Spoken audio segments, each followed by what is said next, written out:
Hey, it's James Keddington here. Better Me Nation going on.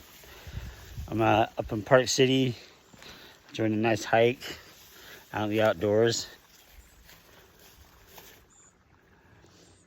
I love nature. It grounds me. It's been a pretty stressful week. My oldest son got married, which was so amazing. One of the greatest days ever.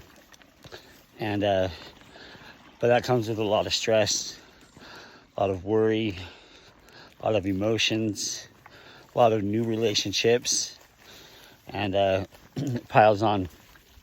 A lot of things do that in our lives. New jobs do that, moving, having kids, losing a job, problems at home and the relationships. A lot of things can pile on the stress. It's really important to find those things that ground us and to connect with them, to quiet our minds, and to be still. This has been extremely therapeutic. I've been hiking for a little over an hour now, and it took me almost that long till right about now to finally get some clarity and just calmness about myself. Before this, I was reffing some water polo games, and those are always emotional. Everybody wants to win, do their best. Everyone's excited, and nothing goes perfect ever, right? And so this is a great way to kind of cap off the week.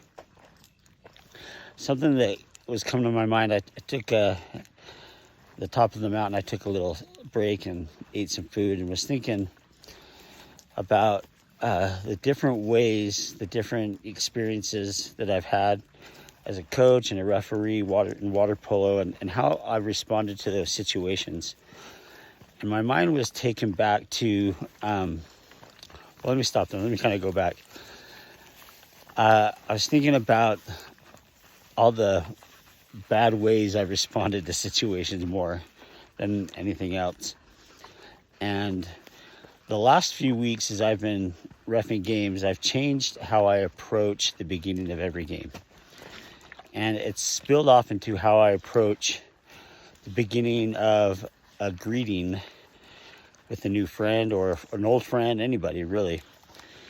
And that is with the idea that they got the voices in their head saying they can't do this or they're not great. And that I don't know how much influence those voices have on them. I've participated in a lot of discussions recently around mental health, and obviously mental health is really big and important to all of us. And it's a big part of the Better Me Nation, because if we're not doing right on mental health, it's really hard to have good relationships. It's hard to perform well at work. It's hard to want to put ourselves out there and try new things and learn new things. So just like food is essential to our bodies and us being able to do what we want to do the way we want to do them, our mental health is necessary too, because that's where we get the clarity and the confidence and the courage to do things that are hard and step out of our comfort zones. And so one of the ways that I approach these new games and relationships is I'm just aware that there's a lot of self-doubt going on with people. There's a lot of hesitation to put themselves out there and to just go all in, right? And so when I'm checking rosters, checking IDs, checking fingernails, I'm telling the kids, you're awesome, you're amazing. You're gonna be great today. Go do your best, I know you will, right? I'm using words that talk about, instead of using labels, I'm using verbs and encouraging effort and praising that. I'm praising their identity in nature as a human being, not as an accomplishment or a past mistake. And I'm approaching friends that way when I talk to them now. So anyways, when I jumped ahead a little bit ago, when I was eating my lunch on this trail, a book came to my mind by Viktor Frankl. He wrote a book called Man's Search for Meaning. or maybe it's Man's Search for Happiness. Those are both books. One of them is written by Viktor Frankl. Anyways, Viktor Frankl is a survivor of Auschwitz, one of the most deadly concentration camps in World War II in Germany. And he was a psychologist and really revolutionized modern psychology. And he wrote his book because he was fascinated how some people survived Auschwitz and how some people did not. And it all came down to a choice they made. He said, everything can be taken from a man except his ability to choose his attitude in any given set of circumstance. And I was thinking about that. Like, what are the choices that I've made that if I could go back and redo them, how would I do it, right? And then it dawned on me, I can make choices now on how I'm going to behave in every set of circumstances. I can choose that. And we can choose to be kind in every set of circumstance. We can choose to be selfish. We can choose to be gratuitous. We can choose to be egotistic. There's a lot of ways that we can behave. And for a lot of us, it fluctuates depending on our mood and our emotions. It varies based on maybe how well we slept, or the food we ate, or something that happened to us at work, or stress going on. Maybe we got some aches and pains and our body's just not feeling right. And so maybe we'll be a little bit more edgy and short with people. Or maybe we'll wake up great and we're like, man, life is good. And we're treating everybody like $1 million. No matter what they have to offer us, we treat them amazing, right? But I think a good way to approach it is, how can I consistently treat everybody the way I want to be treated? Like the golden rule, right? The golden rule is basically do unto others as you'd have others do unto you, right? And but how do we become consistent with that? When I was young, I went to they call them firesides. And it was where the young people in our church at night would go listen to someone and they would share a positive message with us, help us be better human beings. And I remember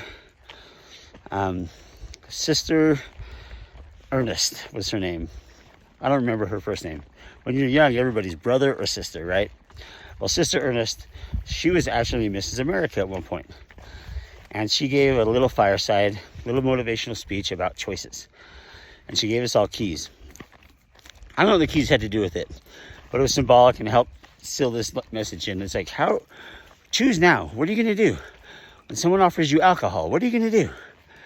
When someone wants you to do this, what are you going to do? Choose now. Because in the moment, choosing is hard. But if we choose ahead of time, it's easy, because then we just behave the way we already determined. Now that I'm an adult, and I look back on all these emotionally charged situations, I want to choose how am I going to behave in every set of circumstances. So not am I going to drink alcohol or not am I going to be faithful to my wife, not am I going to gamble, not am I going to do X, Y, Z or whatever, but how am I going to be with people? Am I going to be kind? Am I going to be patient? Am I going to be understanding? Am I going to be judgmental? Right?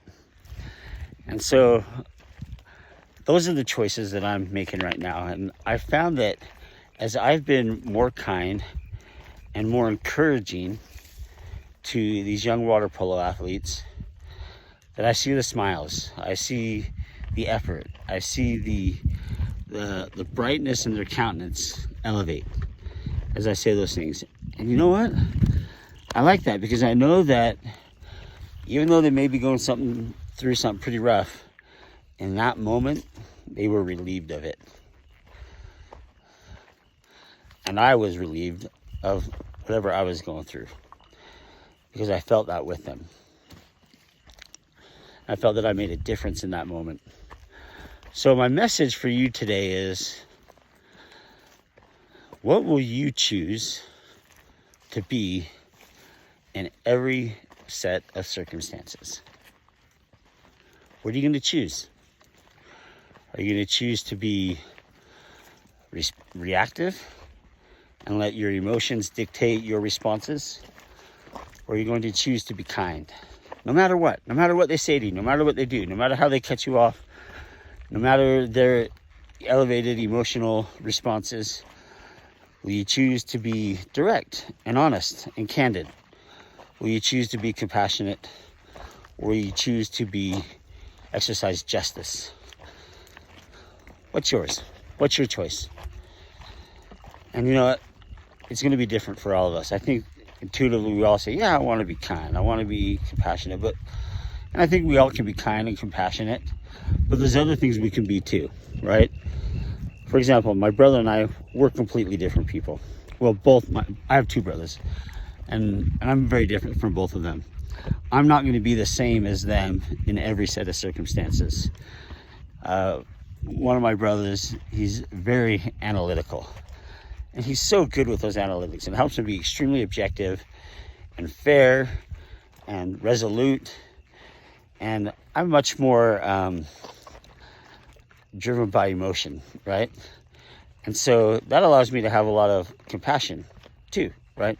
So we're going to be different in our responses, but we can all be good. We can all be good to each other. Like what's that? Bill and Ted's Excellent Adventure. Be good to each other. I don't remember what it was. Oh, look at this. The sign says, "I am now entering private property. Stay on the trail." I think I'll stay on the trail. I don't want to enter someone's house on accident. But that's nice of them to let us hike here. See, that's something they chose. Anyways, I rambled on long enough. But I just wanted to share this hike with you a little bit. Encourage you to find those places that ground you and can center you back when you've had times of stress, anxiety, worry, burdens.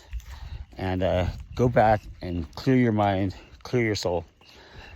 And maybe in those moments, you can start making choices ahead of time that will make you proud of the way you behave with other people, in front of your children, in front of friends, peers, co-workers.